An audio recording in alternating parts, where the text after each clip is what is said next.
listening to Psych with Mike. For more episodes or to connect with the show with comments, ideas, or to be a guest, go to www.psychwithmike.com. Follow the show on Twitter @PsychWithMike or like the Facebook page @PsychWithMike. Now, here's Psych with Mike. Welcome into the Psych with Mike library. This is Dr. Michael Mahan, and across from me is Mr. Brett Newcomb. How are you doing today? I'm actually doing really, really well. Good. I'm in a surprisingly good mood, and I don't know why. Sometimes life just happens. Sometimes, right? Sometimes it's. I think that I mean, not to get too in the weeds. We're doing this a little bit later than we normally do. We've had a little so something. This time you're awake? Yeah, that could be very much it. Yeah, could be. Yeah. You know, for people who don't know this, you actually have more serotonin receptors in your gut than you do in your brain. Yeah. Yeah, that's true. And so serotonin is a mood regulation neurotransmitter. And so that's why the idea of eating emotionally is a thing, because it actually causes you to feel pleasure or satisfaction to have food in your stomach, because you get that serotonin reaction. What time is it? It is... Not literal. Eating makes you feel good. One hopes, unless you overeat or miseat, and yes. you feel bad about yourself. Right. In which case, then you eat to make yourself feel better, and that's how you get cycle. A vicious cycle. Yeah. Yes. So today we're going to talk about something that is near and dear to your heart. Borderline personality disorder. Yeah. Why would you say that to me? Because, well, I don't say that because you're borderline or you like borderline people. I say that because you actually have an affinity for working with people who are borderline. I hope so. Which is not something that I generally care to do. I'm fine with dissociation. I'm fine with all other forms of personality disorder, narcissism, even, antisocial. So what's the distinction that turns you off about working with borderlines? To be absolutely honest with you, you don't like the anger? You don't like the projected rage? I have a clinical blind spot. Okay. I do not see it until it bites me in the ass. Yeah. All right. Yep. And but you don't take it personally when it happens? I did. Okay. I did. Oh, yeah. I could tell you a story about working at West County back in the day. All right. Where this happened, and it wasn't about one of the borderline clinicians. No, okay. No. Although, well, I mean, unless Mary was borderline, but I didn't say that. No, but I mean, you will remember this story if I tell you. So I was working in a school, and I was working with an adolescent who I had written a letter in support of her being able to get out of some form of disciplinary consequence that the school had put in place, because I was advocating that she had really done some tremendous work and was ready to be reintegrated, and the school had given these long-ranging consequences that lasted for a full academic year. Yeah, you're grounded for 6 months. Yeah. And so at the behest of the mom, she had really pressured me to do this, and I did. And then the school kind of bit back on it, which would have been fine if we had established a unified front. But the school counselor and the mom then both threw me under the bus and said, we don't know, it's this therapist that's working with this gal. He's just off the reservation. And the director of West County Psychological Associates got infuriated with me and wanted to fire me. Oh, no, I don't know that story. You do know that story because you were in the meeting. And I'll tell you more about it later, but you don't remember it. I'm not recalling that story. Yeah. Okay. And so that was my first experience. And then when I look back on it, I recognized, that mom was borderline as the day is long. And so that was when I recognized that I never see that sudden turn until it's way too late. And then I've had other experiences since then where I've recognized that. And so I've grown accustomed to being able to see it in hindsight, but I still have problems being able to anticipate it. And I don't know what that clinical blind spot is. I think that Very interesting question. everybody has to be right. And I've even explored it in therapy. Like, where is this clinical blind spot? And we can't identify anything. But I think that it all goes back to people have to understand what their competencies are. And it doesn't matter. I mean, the clinical blind spot may just be that just isn't something that I want to see in people. And so I just don't allow myself to see it. But I know that it's there. And so if I get a hint of somebody being borderline, I try and refer those, because that's not something that I feel like is my area of expertise. But you actually have built a career, or did build a career, on exactly that. One of the shortcuts that is not a technical, clinical piece of information is if your secretary or office manager, the person that answers the phone and schedules the appointments and interacts administratively with patients, hates the client. There's a very good indication that they might be borderline. So is that how you made your diagnostic evaluations? No. Yeah. I was very careful about never making an Axis 2 diagnosis. Yeah. If that came to me from someone with a higher credential, Right. I was willing to work with somebody with those issues. Yeah. But I don't know that I would say even though I'm legally qualified, I don't think I'm as focused on diagnostic labeling as many therapists are. Right. And so I just sit down and work with you wherever you are, wherever I find you. Which and try is the to way. Help resolve destructive influences and conflict realities in your life, so that you can live a happier life and interact with people with healthy intimacy. So I don't worry about what I call it. So my approach may be a little different than what you're conceptualizing. I don't put myself out as an Axis 2 specialist. Oh no, I understand that. Okay. But you were willing to work with those clients. I did have any number. Let's clarify. And referred those clients from several corporate structures in St. Louis because they knew I had a good history of working with them. Right. And so while you didn't market it, you were very comfortable with doing the work. Absolutely. I'm not afraid to sit down in a room with anybody and start talking to them. Right. And so let's clarify, you're saying Axis 2, and some people know what that means and other people don't. We both understand that in the DSM-5, which is the Diagnostic and Statistical Manual for the Social Sciences, has all the diagnoses in it, that the axial diagnostic tree no longer exists. So the designation of Axis 1, Axis 2 no longer exists under DSM-5. But in the old way of doing things, where you and I were trained when we were in school, you had a multi-axial diagnostic tree. So Axis 1 were biologic disorders. Axis 2 were disorders that usually were educated into a person, that manifested in adolescence or early adulthood. Then Axis 3 was a social axis, or biological axis. Axis 4 was social axis. And then Axis 5 was what's called global functioning.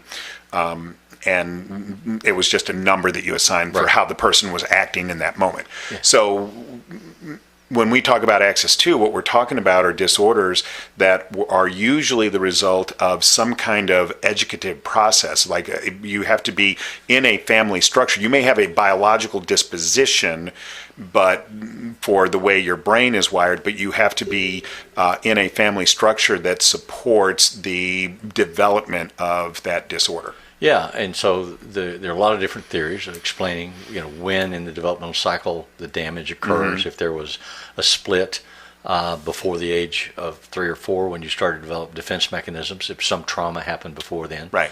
And so then you had a weak or cracked foundation, and then as you grew up, you survived. If you survived, then you would start to develop coping strategies and defense mechanisms that were built on that cracked foundation. And the theory about borderlines is that the whole good self, bad self dichotomy. The infant experiences available mom, warm, nurturing, loving mom, and good self is there to take in all the sun rays. And when the infant experiences bad mom, cold, distant, non-interactive, non-supportive, then the infant experiences so much terror, survival terror, because they have to have mom take care of them, that they just go away somewhere. And so they split. So that's a way of dealing with that existential crisis. Yes. Yeah. So that's the theory. And then as you grow older and older, your sophistication levels hopefully improve. But what we find is that when you encounter reoccurring stressors in your life, whether it used to be mom when you were in grade school and now maybe it's your boss, maybe it's your secretary, maybe it's the police officer next door. But when you encounter the triggers that you experienced at that fragile developmental stage of life, you'll regress back to those coping strategies. And so good self or bad self may come. And so then you get that personality switch.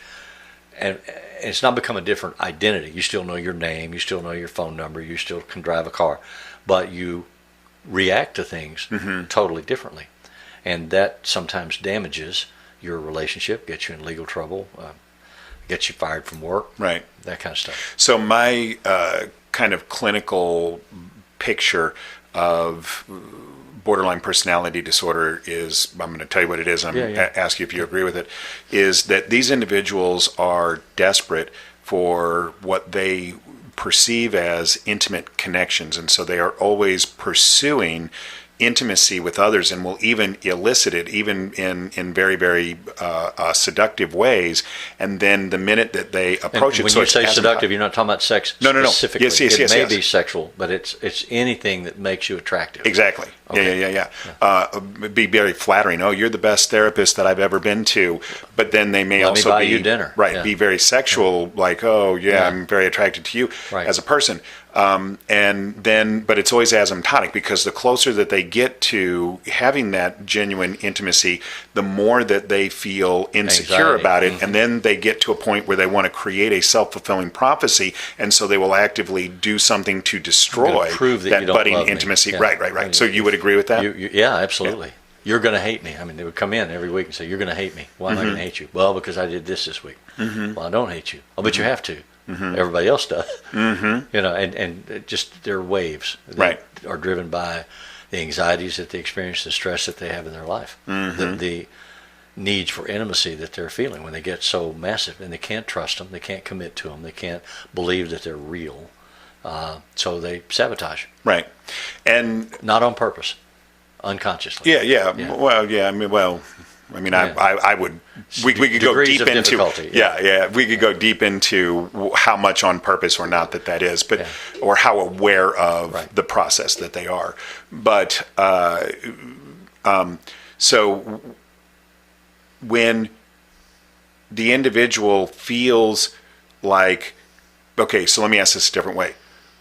Do you have a theoretical conceptualization of where that switch happens and why?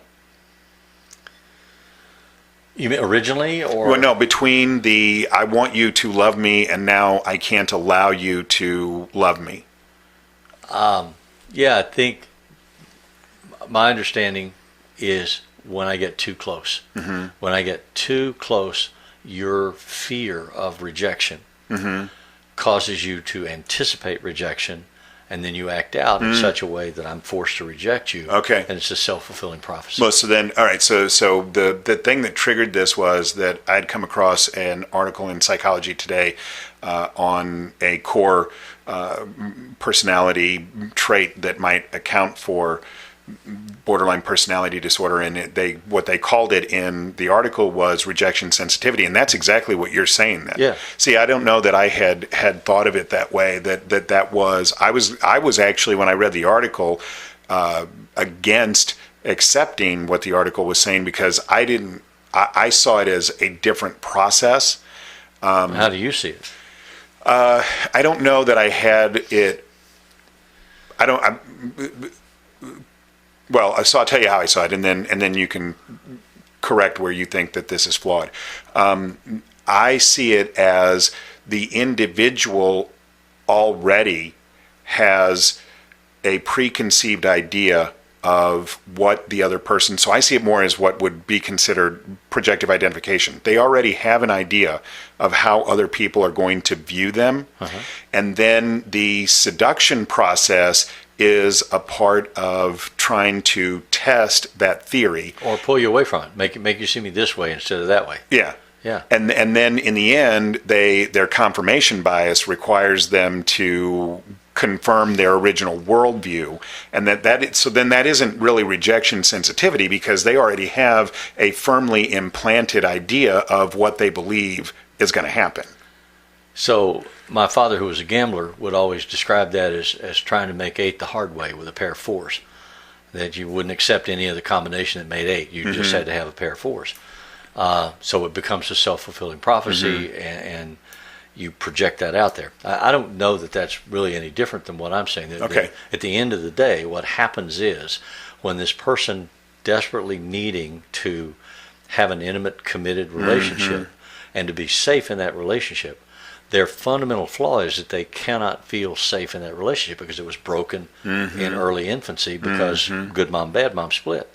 And so when they start to get too close and they feel themselves depending on it, their life history is, I always get screwed at this point. Yeah. I always do. And they switch. And then they attack. They have rage, and they call you names, and they threaten to sue you, and they do all these things. They act out.